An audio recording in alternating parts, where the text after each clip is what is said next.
Alors Polypi, on est une jeune start-up qui a 3 ans maintenant et qui essaie de développer un plastique biosourcé et biodégradable à partir d'amidon de pois. Alors la circularité est vraiment au centre de Polypi, puisque notre matière première principale c'est l'amidon de pois, qui est un coproduit de notre entreprise familiale où on est aujourd'hui, Cosucra, qui produit de la protéine de pois pour l'alimentaire. Et en extrayant la protéine, extrait aussi l'amidon qui a plus faible valeur ajoutée.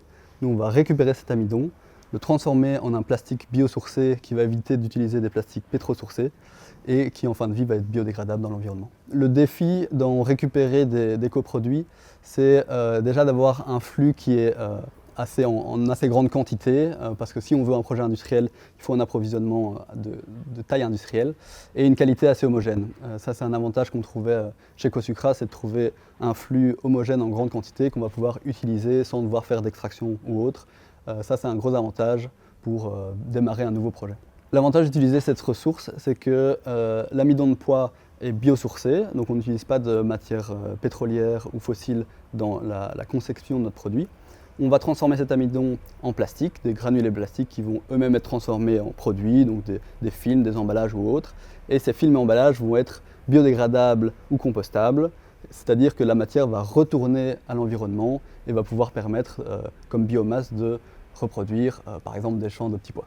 Une des grosses difficultés du bioplastique, c'est d'être compétitif d'un point de vue commercial et d'avoir des prix assez bas, puisque les produits pétroliers par essence sont assez cheap.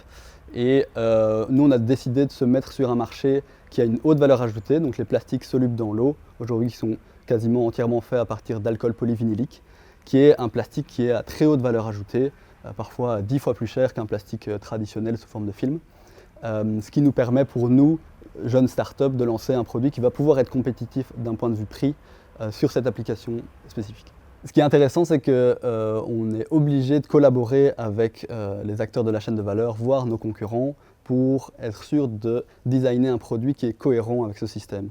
Donc si par exemple on va faire un bioplastique qui est compostable, on va devoir s'assurer qu'en fin de vie, il y ait les composts qui soient présents et cohérents avec notre produit. Être sûr qu'ils soient acceptés dans ces composts, que ce soit des composts industriels ou des composts domestiques. On doit suivre tout un cahier de charge qui va être le cahier de charge de nos clients. Donc par exemple une entreprise qui veut emballer ses produits, on doit avoir vraiment tout le cahier de charge pour correctement emballer les produits. On va même aussi aller voir plus loin avec les composteurs. Est-ce que notre produit packaging va être pris dans leur compost?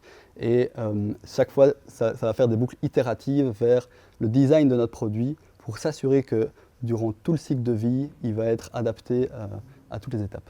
La démarche qu'on utilise beaucoup pour réfléchir au design des produits chez nous, c'est la théorie qui a été inventée par Ellen MacArthur Foundation, qui a fait tout un travail sur l'économie circulaire des plastiques et qui a essayé d'imaginer quelle serait l'économie circulaire des plastiques dans le futur. Comment est-ce qu'on peut travailler ensemble pour aller vers une économie circulaire? Et les grands principes qu'on connaît quasi tous, c'est Reduce, Reuse, Recycle. Et donc on va d'abord réfléchir, est-ce qu'on a vraiment besoin de cet emballage? Est-ce qu'on a besoin de ce produit? Est-ce qu'on peut réduire l'épaisseur, réduire la taille, utiliser moins de matériaux différents pour avoir un seul? Puis après, est-ce qu'on ne peut pas réutiliser plusieurs fois ce matériau ou ce packaging pour ne pas être dans du single-use plastics? Et puis enfin, est-ce qu'on peut recycler ce plastique? Est-ce qu'il va se recycler facilement? Est-ce qu'on peut détacher les différents éléments? Et puis enfin, une niche plutôt pour les bioplastiques, où là c'est intéressant si on ne peut pas réutiliser ni recycler le matériau.